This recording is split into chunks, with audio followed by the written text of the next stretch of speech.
Hello, this is Mark Lieberman, the host of the radio show The World According to Mark, brought to you through WPVM FM in Asheville, North Carolina.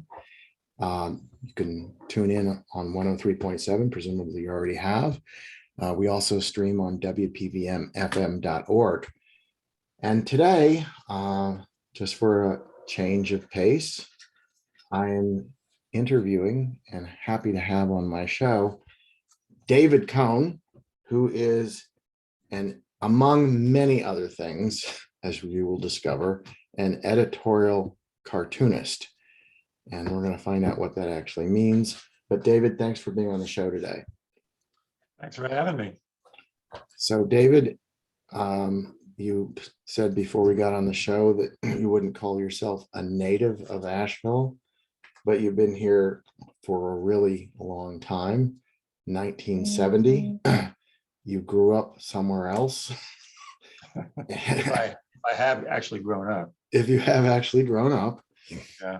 and you had an interesting experience in getting to where you are now, which is in effect retired, but for the last 16 years, you have been a cartoonist contributing to the Citizen Times here in Asheville. Also, prior to that, a weekly news magazine or newspaper, whatever we're calling them these days, the Mountain Express. And you write for other periodicals from time to time. So tell us how you happened to get here in Asheville and your torturous past. And don't forget to mention the fact that you were living on a commune at some point in Massachusetts, which for those right-wing people who are tuning in, that does not mean you're a communist, but go ahead.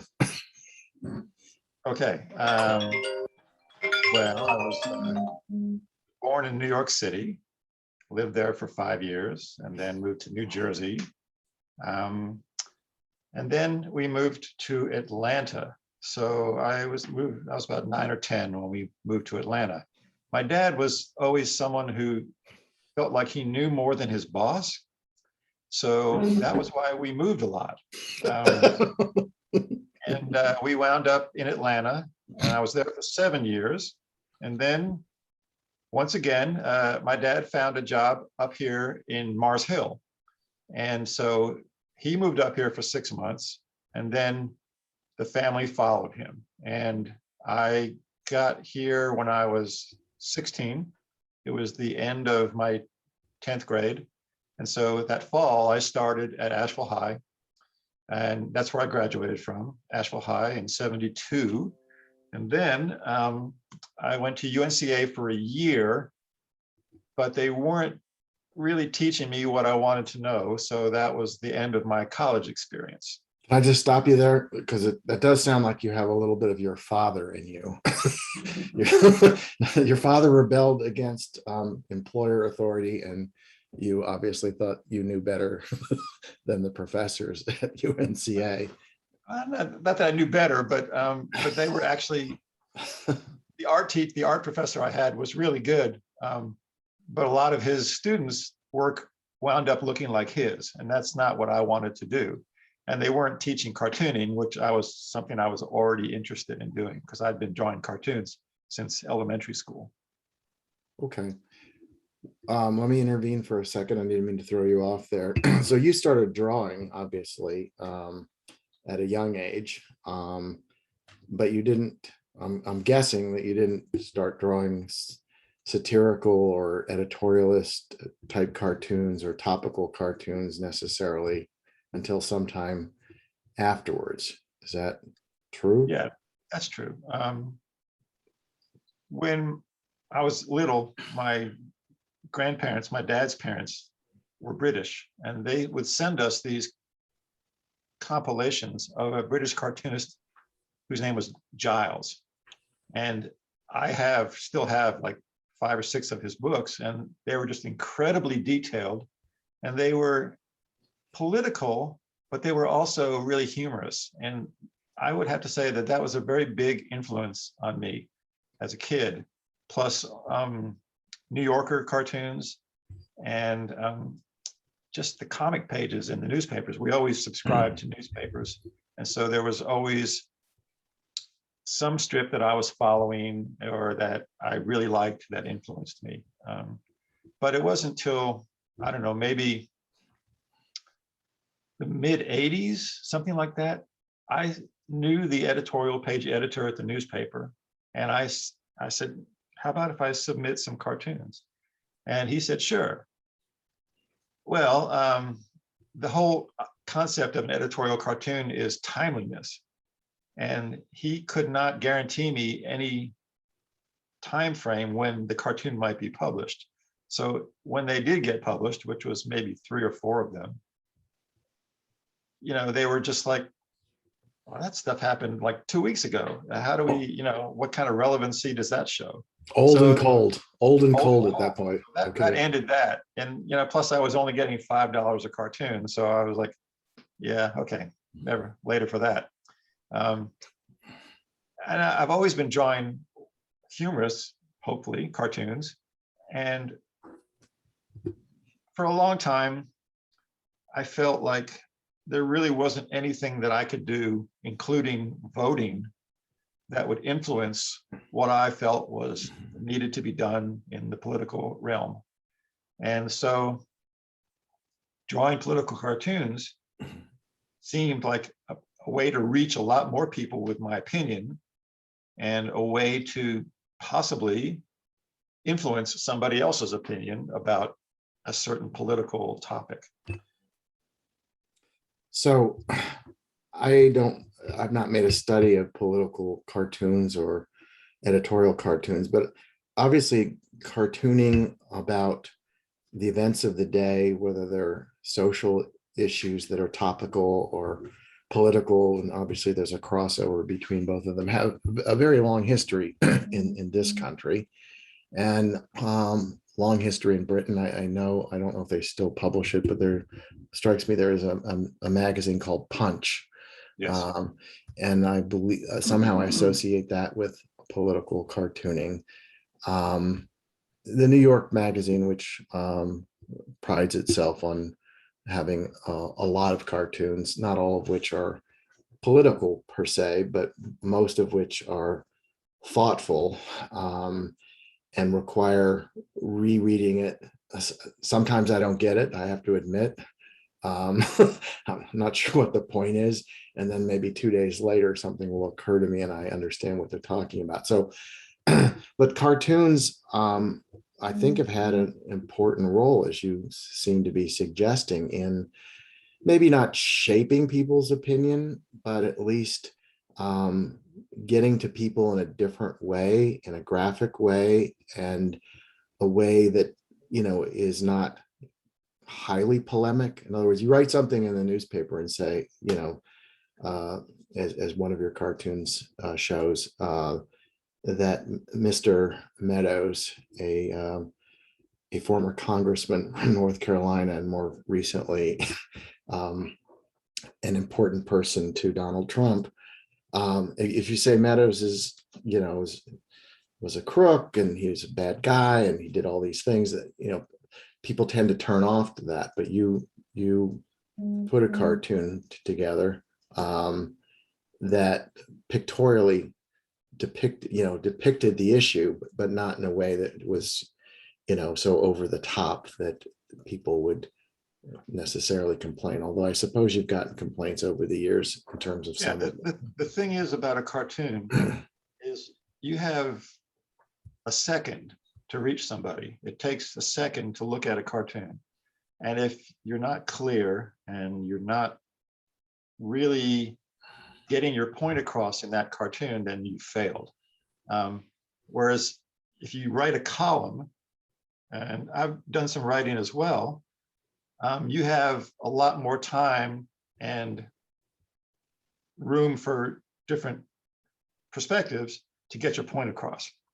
So if someone doesn't get one of my cartoons, then I feel like I have not done as good a job as I should have. And there is a very long history of political cartooning in this country.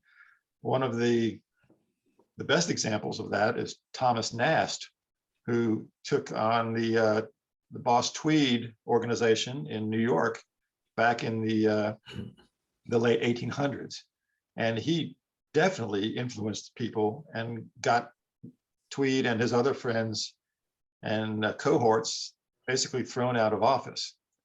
An interesting sideline, Thomas Nast also is the first political cartoonist who identified and named the donkey and the elephant as the political symbols.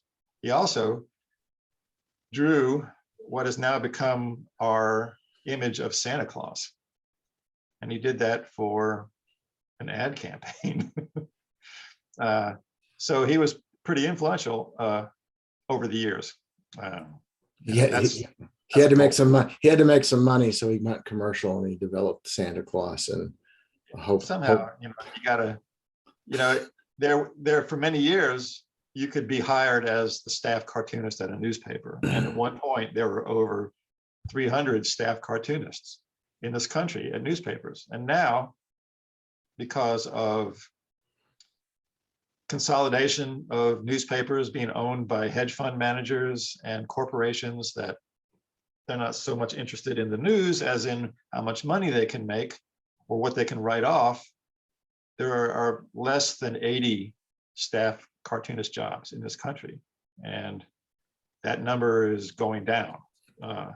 And the way things have shifted to digital and online, there are some cartoonists who have made that shift and are doing well, but it's a time of transformation. And so not all of us have either worked that out to monetize it or have, even figured out how to do it, how to get online. Now, pretty much I'm online with a couple of different social media platforms, but in general, they're not making me any money at this point. So again, as you suggested, with newspapers not being newspapers so much anymore, being online journalism, number one, there's less places where you can put a cartoon, but you can put a cartoon on a website for a newspaper and cover it that way. And there's I would think there's still a place, conceptually for editorializing through cartoons or political cartoons. I think, the very least, I think people enjoy them. Some people, not everybody agrees with the viewpoint expressed, but that's part of the attraction, I would think, that you put out something and not everybody, some people think it's too harsh or unfair or not an appropriate description or whatever, but I think people enjoy it. So it's, well, in actuality, there's more places to put cartoons now. There's so many places to put them online that there are, to my knowledge, there's just so many more places where you can put a cartoon. The places where you can put them that you get paid for them, that seems to be what's diminishing. I see. My guest today is David Cohen, who has been for a pretty long time a editorial cartoonist, political cartoonist, making contributions to various publications, including two here in Asheville and elsewhere. And we're talking about the attraction of those cartoons, the impact of those cartoons, and also the challenges of being seen. And again, I've had some editors from some online journalism sites and newspapers, and everybody says essentially the same thing. On the one hand, it's great that there are so many places on social media to write or to comment, and in your case, have a political cartoon.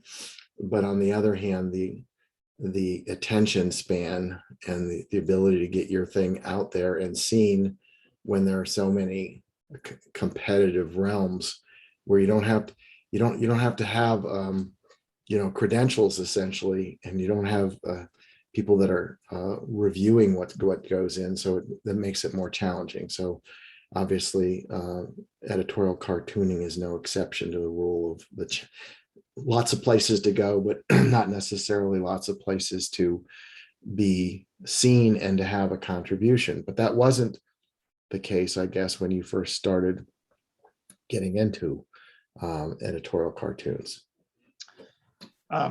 Yeah, when I was first drawing cartoons, my uncle, who was a big supporter, he took the cartoons and sent them to a bunch of different syndicates. And basically, I was a high schooler drawing cartoons, so they weren't very good. And so I got a lot of form letters back from syndicates saying, no, thank you. And there was one syndicate, one guy who wrote back and he said, just keep sending me some stuff. Let me see what you can do.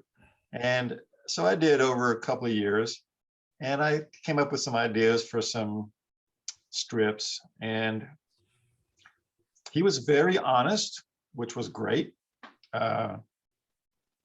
And basically said,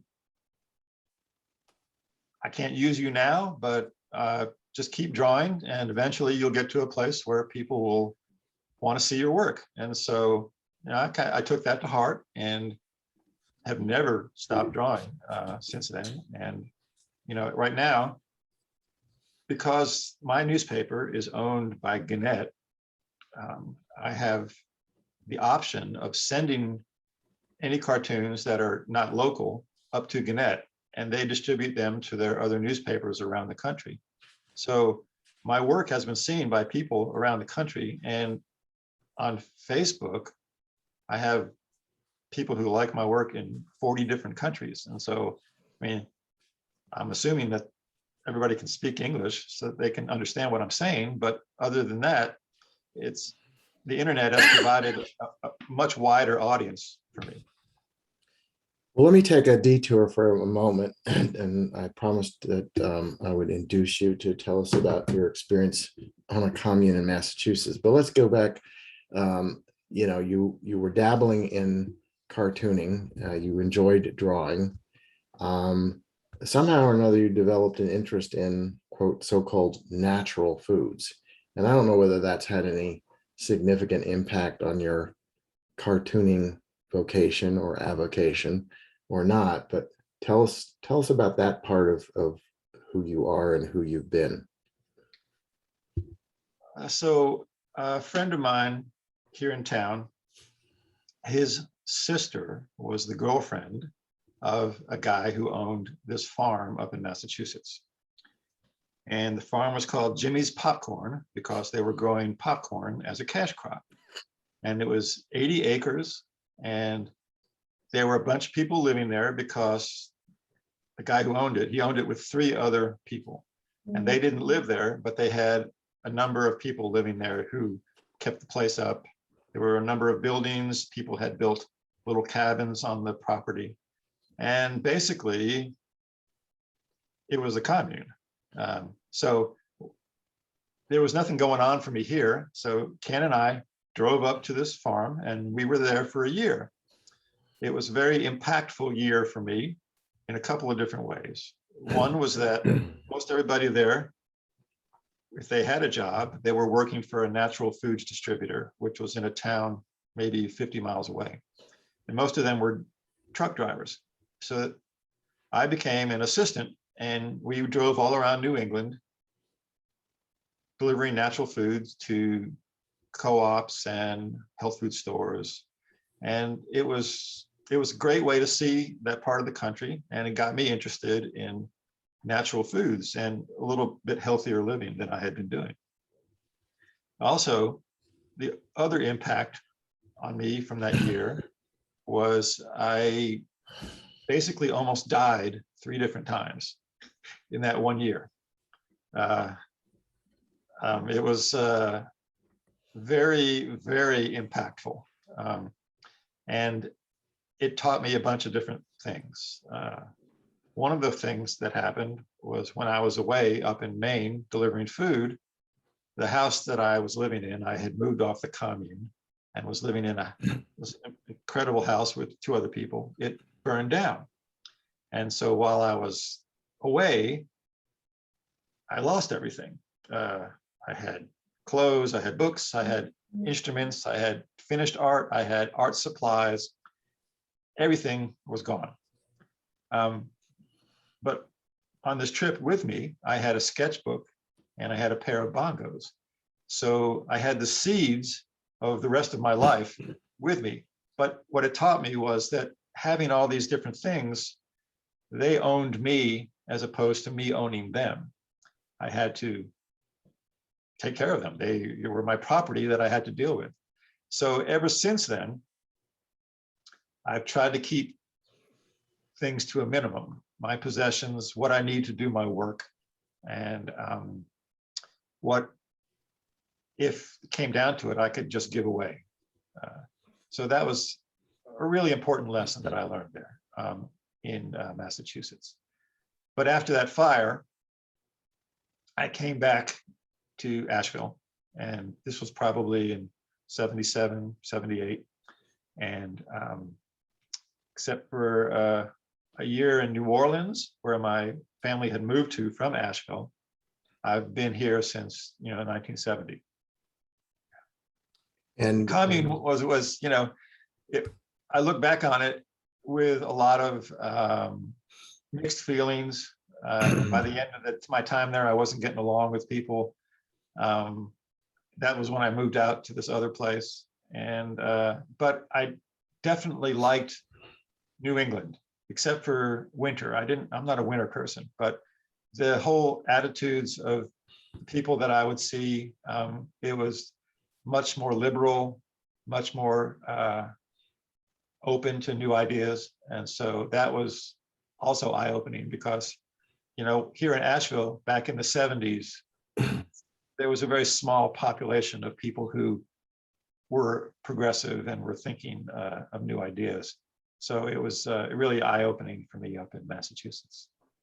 so when you came back to Asheville, you still had an interest in and did work in the natural food industry, correct? Right. So tell us a little bit about that. Well, it was a store called Nothing But Natural on Merriman Avenue, and I worked there for a couple of years. And then I worked at Dinner for the Earth, which is what became Earth Fare.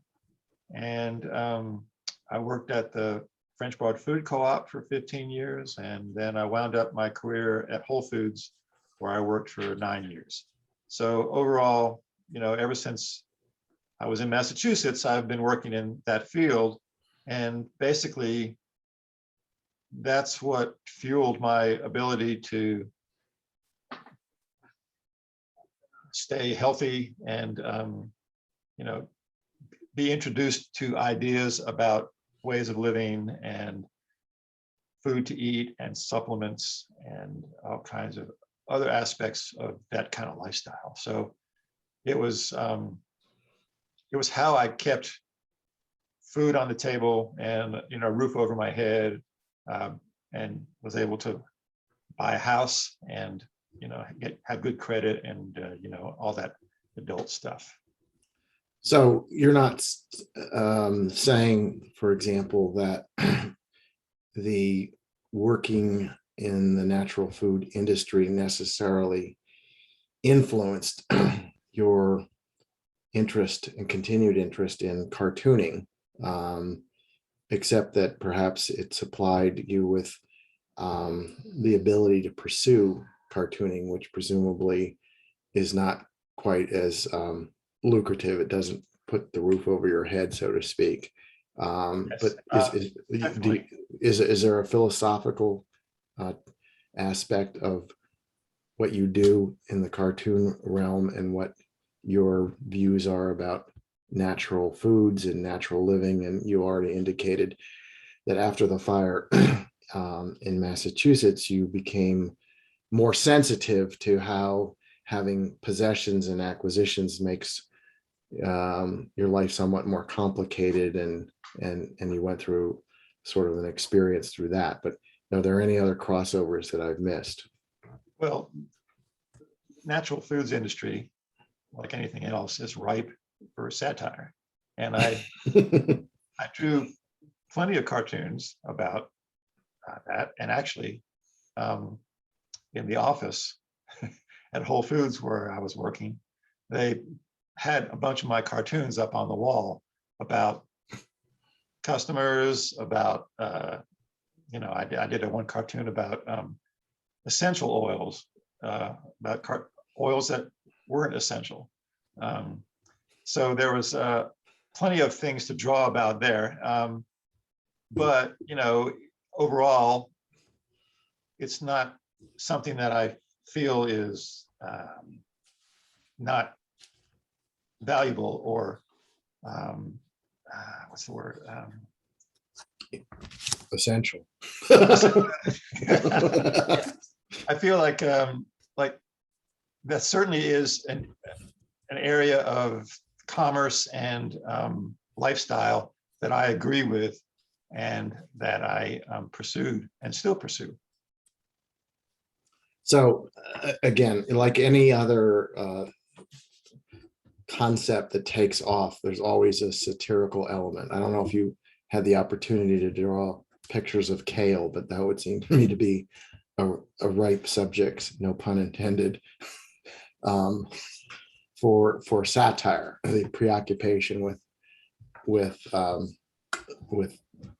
kale and other similar products. You mentioned essential oils. I actually love kale. Right. Everybody, yeah, there's a lot of people that do. I haven't figured out the attraction yet, but I do appreciate that. And again, I've heard this concept that you just mentioned, essential oils, and as you also sort of riffed off that. So what's an essential oil versus a non-essential oil? And is there something in between, which is like, it's not essential, but it's still important. So it's an important oil, but it's not essential, but it's not non-essential. You might like this oil. I don't know. The thing about the cartoons is if you explain them, or if you have to explain them, or if a lot of people, when I post a cartoon, will say, oh, you should have them saying this or do this. And I always reply, I eagerly look forward to your cartoon, because in general, I don't take ideas from people. I appreciate that they think that I might like their idea. And rarely I will use an idea, but if I do, I always slip in their name or their initials hidden somewhere in the cartoon, so that it's a little tribute not only to them, but to one of my idols, Al Hirschfeld, the Broadway illustrator, who would hide his daughter's name, Nina, in his cartoons, and by his signature would put a number of how many times he had written her name in the cartoon. But in general, if I have to explain a cartoon, I didn't do it right, or I'll say I charge extra for explanations. Well, how about the New Yorker magazine concept, where every edition there's a cartoon without a caption, and people are invited to provide a caption? First of all, have you ever contributed to that?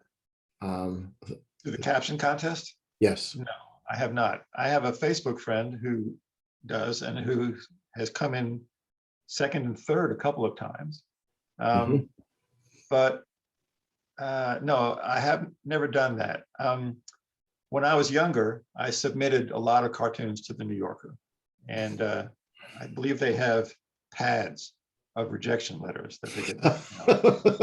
I received so many of those that I had a show one time, and I papered the wall with these rejection letters, and then I put the cartoons on top of them. it's a very specific type of cartoon that the New Yorker is looking for. And I might draw one out of 100 that would fit into that style. But in general, I just sort of figured that's not going to happen for me. Don't worry about it. Just find other places to put them. All right. Well, with that, if we can, I'm going to ask my producer to help us here. Let's take a look at a few of your cartoons. See if we can share that while we're doing the discussion. Okay. And I'll let you comment on them. So there's one. Hopefully, people can see that. You can, for those who don't or aren't watching us on Facebook, you can describe it. Well, it's a picture of Mark Meadows with his hand in a cookie jar, and the cookie jar says PowerPoint cookies on it. And there's a line of dialogue coming from off stage, as it were, saying, "Gotcha." Basically, I was commenting on the fact that Mark Meadows was distributing a PowerPoint presentation of how to steal the election. Don't get too political, David. Here, he was distributing a PowerPoint as to how the result could be changed to reflect what he and others seem to believe was the right result. Go ahead. I'm just kidding. One thing about this cartoon is I try to really capture someone visually, because I don't like the whole thing about labeling somebody. Too many labels in a cartoon, and I feel like it's not really getting, it's sort of a little bit of a fail. Some of the people the cartoonists that I idolize, they don't have to illustrate, they don't have to label somebody. So in this cartoon, I feel like I really captured Meadows, and so I didn't feel like I needed to explain who that was. There are some cartoons where I have labeled people or labeled things, but in general, I try not to. Okay, well, that's an interesting one. Let's look at another one. This is more local, I'm guessing, but go ahead and describe what we're seeing That's here. right. This is a local one.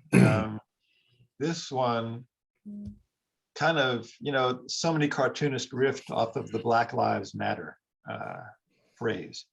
And here in town, we're a tourist town, and there are people here all year round now, tourists, and sometimes you have to get out of their way on the sidewalk because there's so many of them. But a lot of them come here, and because of COVID, this cartoon was from last year. They feel like, well, we don't have to wear a mask, we're on vacation. So basically, there's someone holding up a sign who's wearing a mask, saying, the sign says, "Tourists' masks matter." And generally, I don't fill in my cartoons with a lot of background. There's a couple of reasons for that. One, I feel like there should be enough in the foreground to get my point across. And two, I'm lazy and I don't like drawing backgrounds. But in this one, I drew some buildings that you might be able to recognize if you lived in Asheville. And I also did them in a style that is a little fuzzier, and they're a little bit more in the field of view. So it's not like they're gonna do anything other than help set a stage, as opposed to being a vital part of the cartoon. Okay, and we know that these are tourists because the gentleman, well, both the male and female are wearing shorts, but Bermuda shorts, it would appear, although Right, with a shopping bag. They've been to one of the boutiques. Right. They've been to the boutiques, they got the sunglasses on. And again, I think I'll respect the idea that you put forth, which is if it's a good cartoon, people can figure out what the message is. But what I guess is being said here is, the fellow that's holding up the sign, presumably the Ashevillian, Mhm. is himself wearing a mask. So he's not saying only you tourists should do it. He's saying you tourists need to abide by, conform, or respect the fact that this is a town, and just because you're on vacation and spending big bucks doesn't mean that you're exempt from the sorts of quote sensible things like wearing masks that would hopefully help prevent the spread of COVID. Is that way too much editorializing on my part? No, in actuality, that's one aspect of what tourists bring to Asheville. And I've commented on those other things too, of how the whole plethora of hotels that we have now that have to be filled, the fact that the Tourist Development Association has a tax on hotels that they use to advertise to bring more tourists to Asheville, which raises the cost of living, which means that the people that live here have a very hard time even affording rents or the cost of living, because wages here have not kept up with the cost of living or everything else. So this is just one aspect of the whole tourist local dynamic that I've commented on over the years. Okay, let's move on to another one. Okay.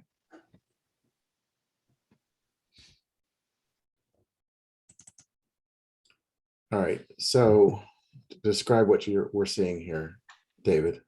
Well, this was last year after the election. The Postal Service has what they call a forever stamp, which is forever good. Even if the prices go up, if you bought some forever stamps last year, you still use them. So this stamp on this one was canceled.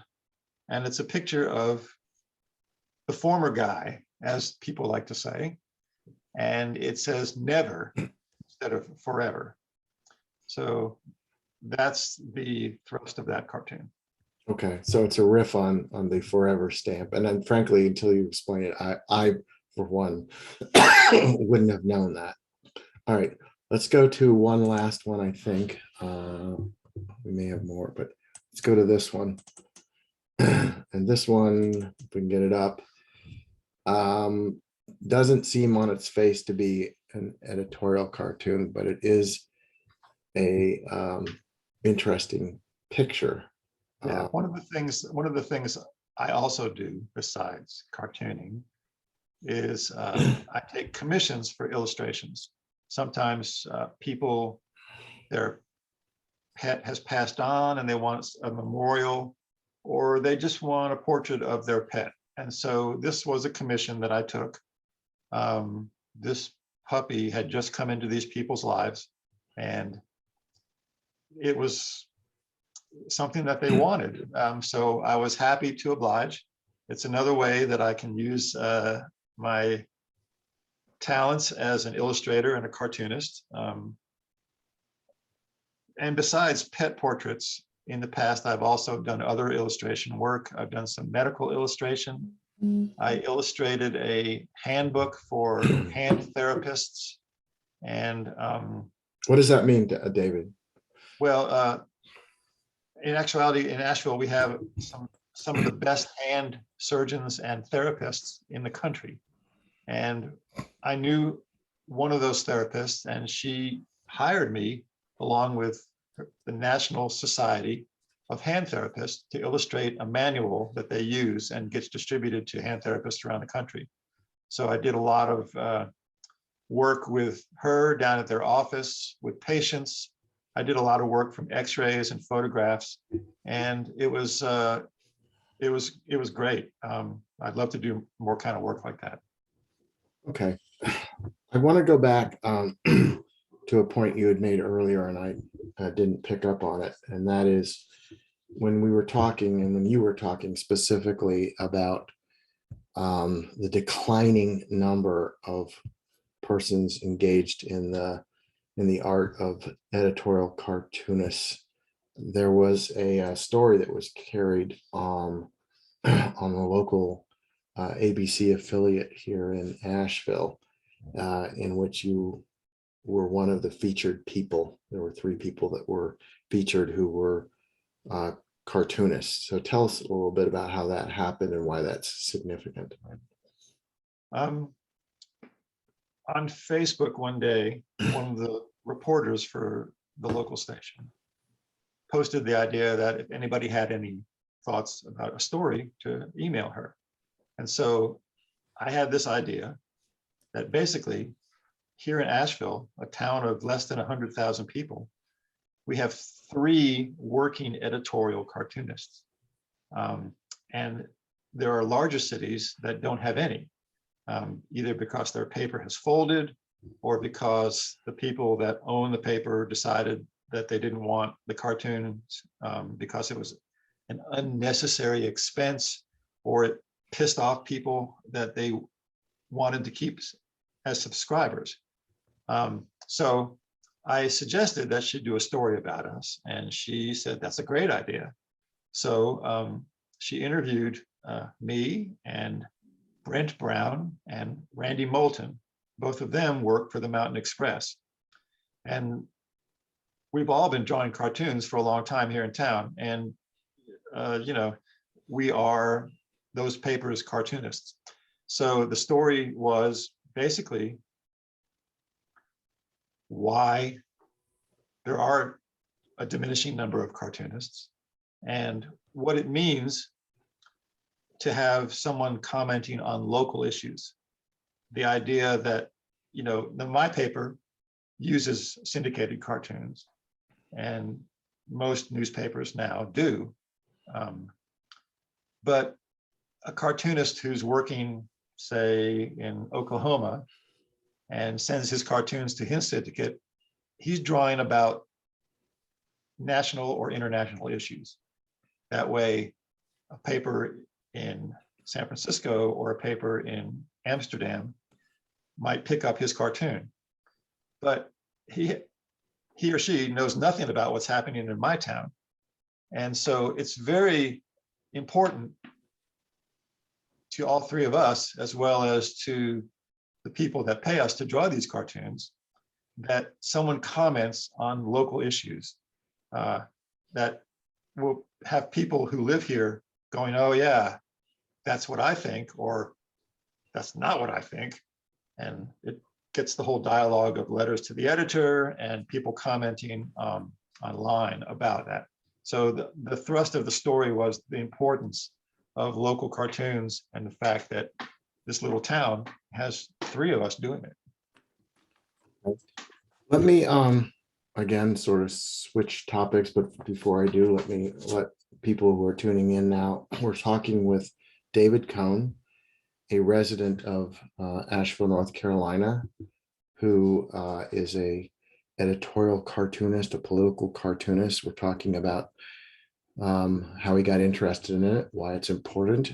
And we just mentioned that he and two other cartoonists in this small town, but a town that gets a lot of notoriety beyond the actual number of people that live here full time, has the distinction of having three fellows, including David, who are engaged in this endeavor. And I think anybody who appreciates cartoons and the importance they've had through the years are glad that you're here and glad for the notoriety that you get. And your cartoons, I think you mentioned this before we got on the air, not only are they seen here by the locals, you mentioned, I believe, that they're carried in countries across the world. Tell us a little bit about that. Well, I don't know if they're carried, but They end up over there. via the internet. I've got a couple of pages. One is strictly new cartoons, and you'll get likes or people following that page. And there are statistics that you can look at for that page, how many views you get, how many people are following you, how many people like the page. So Analytics, I guess they call that. analytics, that's correct. And Okay. that, you know, I've counted that there are people in over 40 countries that like the page and regularly see the cartoons. They don't necessarily comment, but they clicked like. So I'm assuming that they're still getting them and that they're looking at them. But and I don't know if I said this before we were on the air or if I have said it while we were on the air, but the cartoons that I draw about national subjects go up to the parent Gannett, and they send them to their papers around this country.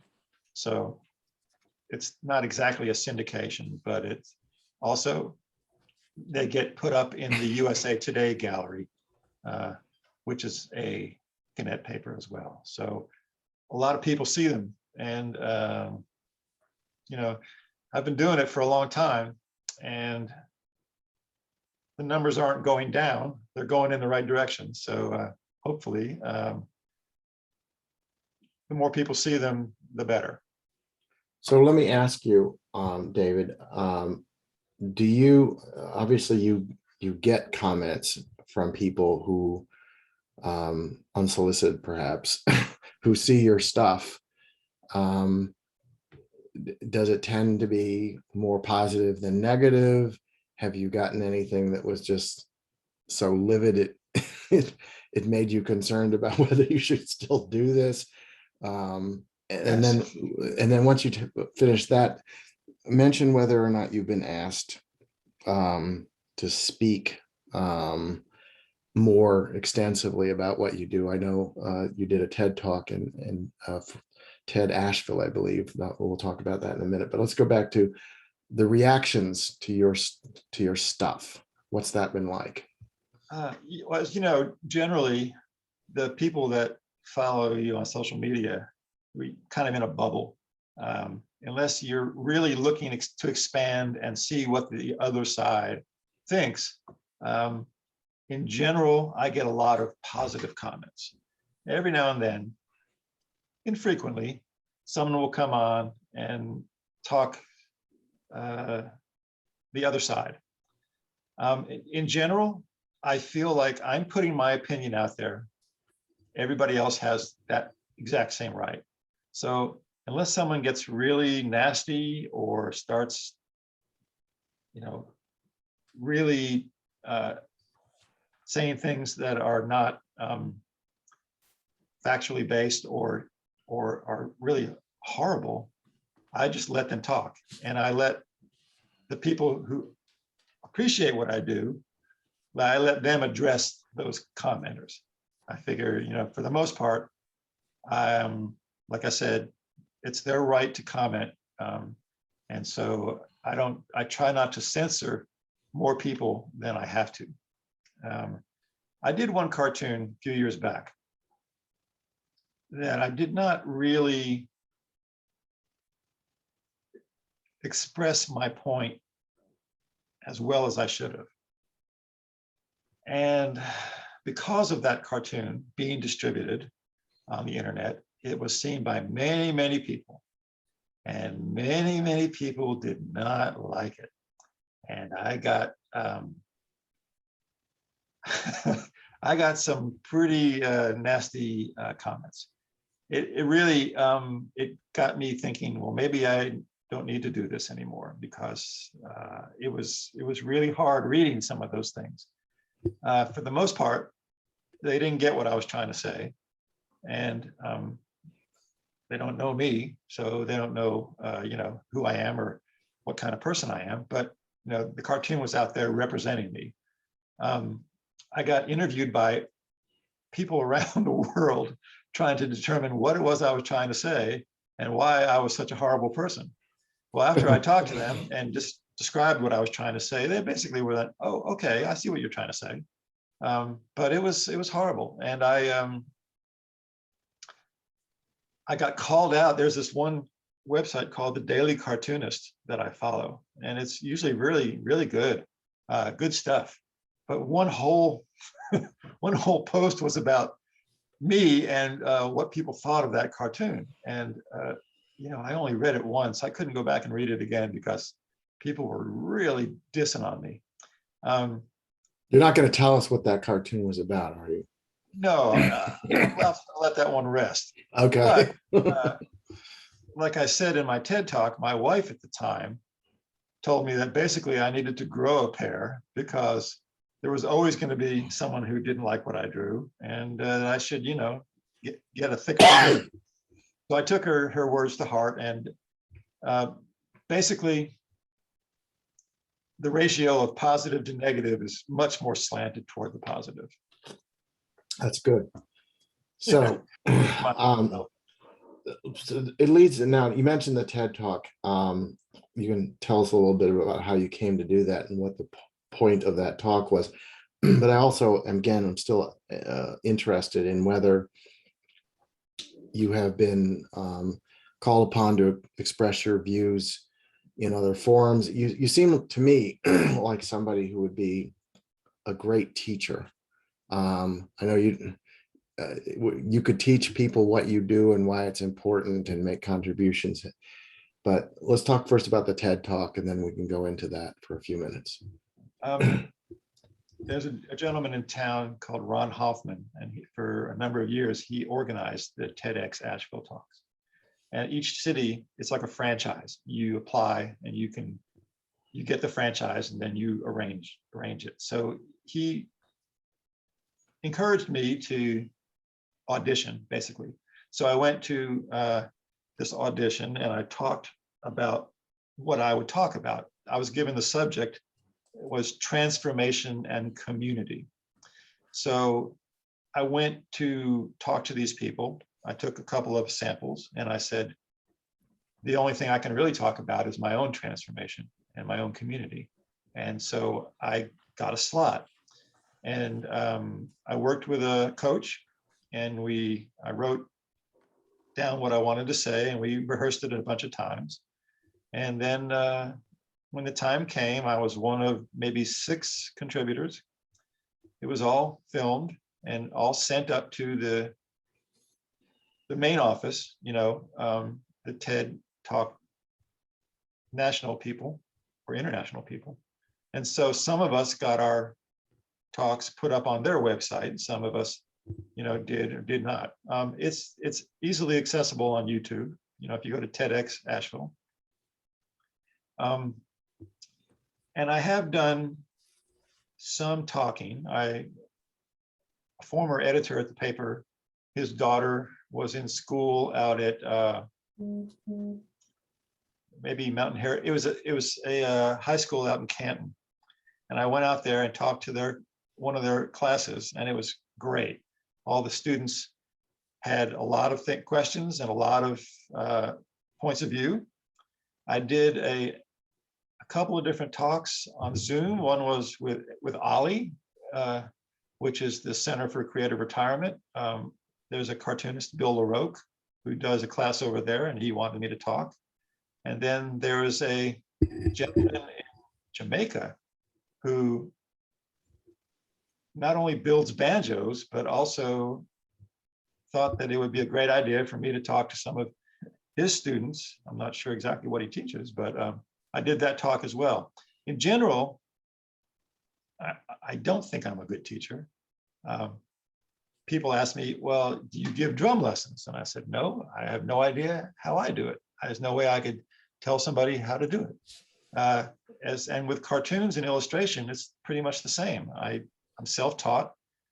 I didn't really take any classes other than just look at the art that I like and work on not only copying that, but also using different styles to form my own style. Okay. Well, we just have a few minutes left, and I feel like I've given short shrift to this other interest that you have, and you just mentioned it. You indicated, I think on the TED Talk, that you're both a cartoonist and a drummer. You Yeah. also have interest in other instruments, but let's talk about the drumming. What's that about? Well, I started off on guitar. You know, after the Beatles, everybody wanted to play guitar. And I played guitar for about 10 years, but I just realized I was drumming on the guitar. I was a rhythm guitarist. So I switched over to hand drums and then worked my way up to a drum set. I've been playing the drum kit for probably 25 years now. I've been in quite a few different bands, both here and around the area. I've worked with a couple of Grammy winners. I was David Holt's drummer for 7 years, and he's won 4 Grammys.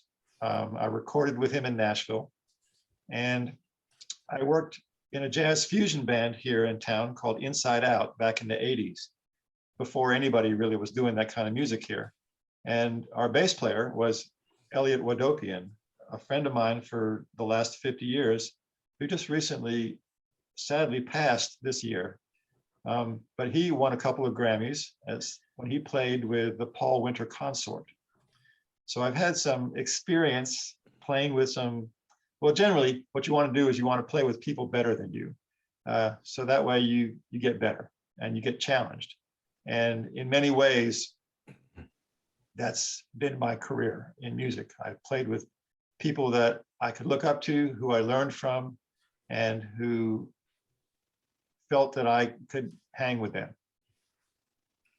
So just another facet of your life, your rich experience. And I guess, you're in the right place geographically. Asheville, it's a lot of music.